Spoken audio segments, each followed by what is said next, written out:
In this video, I'll run through my complete portfolio and show how it's performed through the whole of 2025 and since I started way back in 2009. I'll also reveal what I've been buying and selling, and I'll discuss my plans for the year ahead. I'll go through each sector in ascending order of performance for the year. This is not investment advice, and I'm only showing you my own journey. My worst performing sector this year has been renewable energy, and I've just one company, Greencoat Wind, and it's down nearly 25% on the year. Calmer than expected weather conditions and high interest rate pressures have had a negative impact on the share price. As I go through the slides, this figure is a year-to-date average change in value of the shares in a given sector. It's a weighted average based on the value of those specific holdings. This figure shows the current size of my holding for each company. Here is the year-to-date price change for that company, and here is the yearly dividend yield. Greencoat pays a huge 10.5% spread over 4 payments, but this doesn't compensate for the steep fall in the share price throughout 2025. In the industrial sector, I have 2 companies, Bunzl and the chemical specialist Croda. It's been a bad year for both of them. In April, Bunzl issued a profits warning because of macroeconomic uncertainty. The tariffs have taken a toll. Bunzl is still a well-run business, and perhaps the market has overreacted. We'll have to wait and see. Croda's downtrend never seems to end. It was extremely profitable during the pandemic as it supplied huge amounts of important chemicals. But since then, its customers have more of its products than are needed. If you are finding this video useful, then please hit that like button as it really helps out the channel. Next is the information technology sector, and I have 3 companies. They are down an average of 12.1% this year. The dividends of these 2 are very low, and for that reason I keep them in a general investment account as I tend to fill the ISA each year. Sage is also down on the year, and I keep this one outside the ISA too. In the consumer goods sector, I have 3 companies, and they are down an average of 10.4% for the year. Part of the reason for this is that consumers have trimmed expenditure on non-essential items. Quite simply, people now have less money in their pockets. Diageo has had a very poor few years now, with several profits warnings. Unilever is faring a little better, but is still slightly in the red. It's recently offloaded its ice cream business, so perhaps that will improve its fortunes. The third company, Haleon, which used to be part of GSK, is also down slightly for the year. Not a good period for the consumer goods sector. And finally, a sector which has increased in value. In the oil and gas sector, I have 2 companies, BP and Shell.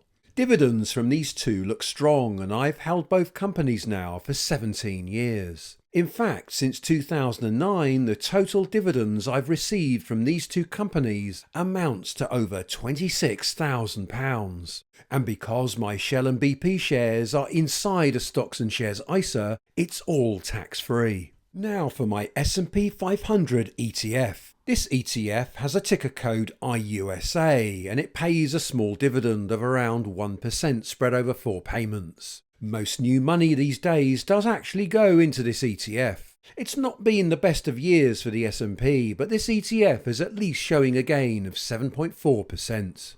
In the brokerage services sector, I have 2 companies, and overall it's up 10.8%, but very mixed fortunes for these 2. IG Group pays a moderate dividend of 3.6%, and it's up 32% this year. It is also the largest company in the FTSE 250, and it's a hot favourite to get promoted into the FTSE 100 index. I'll be monitoring this one very closely. The London Stock Exchange Group has been really disappointing, down 22% for the year. But it's a well-run company, has barriers to entry, and should hopefully do well over the long term. Now for my world ETFs, and I have 3 of them. The average price is up 11.9%. VWRL is basically like owning the whole global economy wrapped up in a single share. VHYL is similar but focuses instead on companies paying higher dividends. And finally, I have my current favourite of the 3, which is VEVE, and this one focuses on companies in developed markets. I've been adding a fair amount to this ETF over the last year.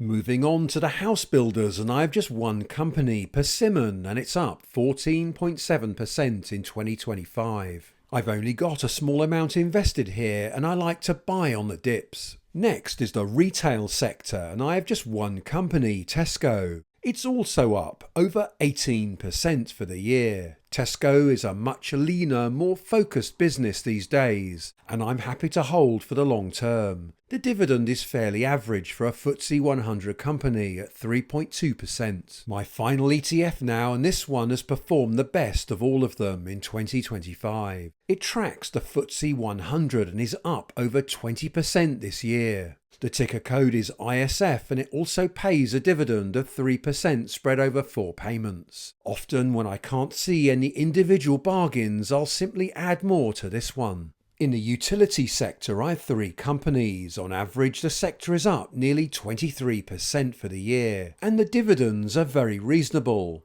The third company, United Utilities, is also doing fairly well this year, up 13%. On the subject of utilities, with the cold winter now upon us and high energy costs, if you are thinking about changing your energy provider, then you may want to consider Octopus Energy. I've been with them for several years, and if you switch to them using my link in the video description, then we will both get £50 worth of credit.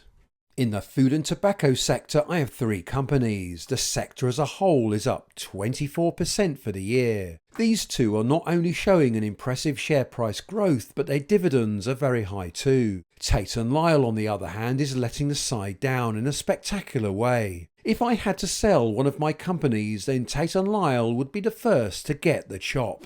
It's down a huge 44% this year. Fortunately, I don't have a huge amount invested in it, and Tate & Lyle makes up less than 0.5% of my entire portfolio. We have finally reached the top 5, and in the mining sector, I have just one company, Rio Tinto, and it's up 25.8% for the year. It pays a very nice dividend of 4.8%. Mining shares can be extremely volatile, so I buy this one very cautiously. It all seems to be going well at the moment for Rio Tinto. At number 4 is the pharmaceutical sector, and I have 2 companies, AstraZeneca and GSK. The sector is up 31% in 2025. Very similar performance for these two, with GSK paying the higher dividend, and it's a quarterly payer also.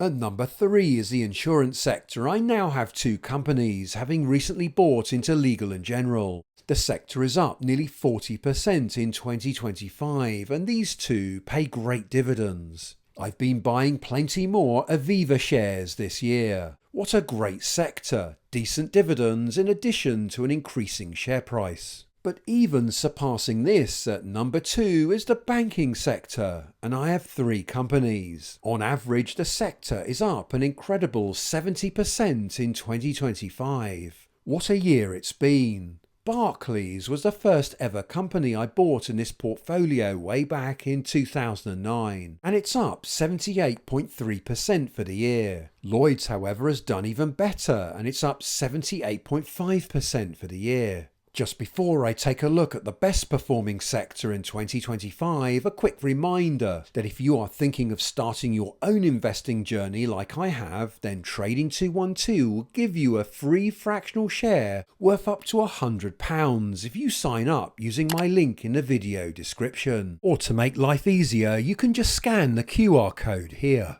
And still at number 1, my best performing sector in 2025 was defence and aerospace.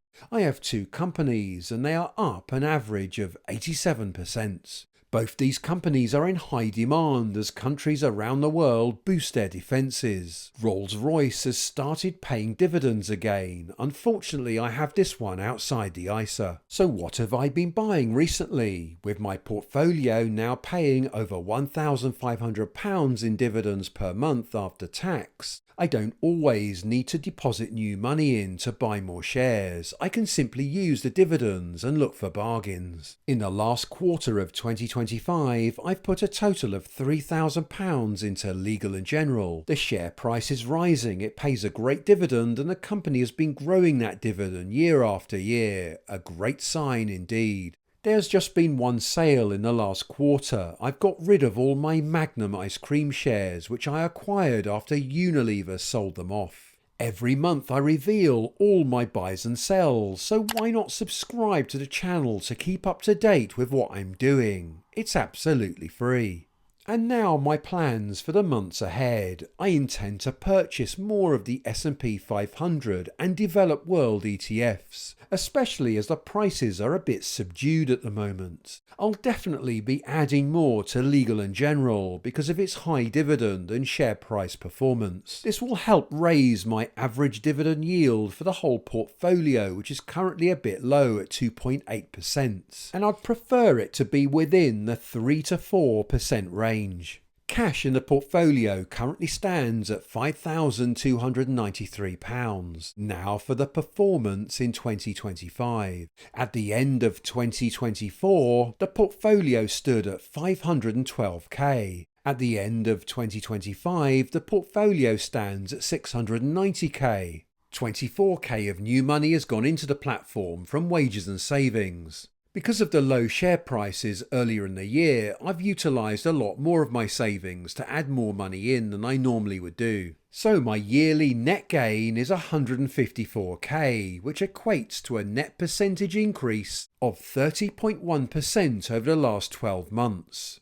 So despite the stock market chaos earlier in the year, the portfolio performance has been quite strong. Of course, this is all unrealised gains as I haven't actually sold my shares and taken profits. I'll now compare the performance of the portfolio in 2025 with other indices, and to do this fairly, I'll strip out any dividends I've been paid so far. With dividend payments subtracted, the share price growth alone is up 26.4%. You can see in this table the portfolio has outperformed the FTSE 100, 250 and All Share Index, and it's also beaten a typical S&P ETF and an All World ETF. I don't expect to always do this, however, and things can change so quickly in the markets. Now for my overall performance since I started in 2009. I've made plenty of mistakes in the early days as I was learning the hard way, and all my figures include everything. I try to be fully transparent.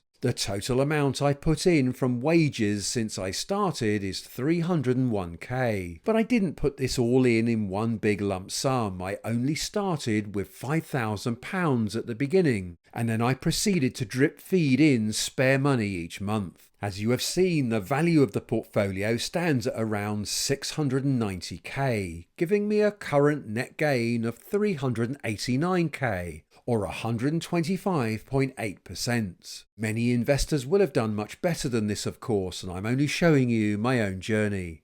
If you don't already know, I've created a pie on Trading 212, which is based on this portfolio. I don't necessarily recommend you copy another person's portfolio, as what might be suitable for one person might not be suitable for another. So it's really just for reference and perhaps to keep track of any significant changes I make.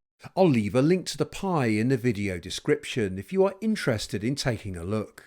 Not only does the capital of my portfolio grow over time, as you can see in this graph, but it also pays a stream of dividends, which I find really motivating. To see how much dividends a portfolio of this size can generate in a single year, then click this video here.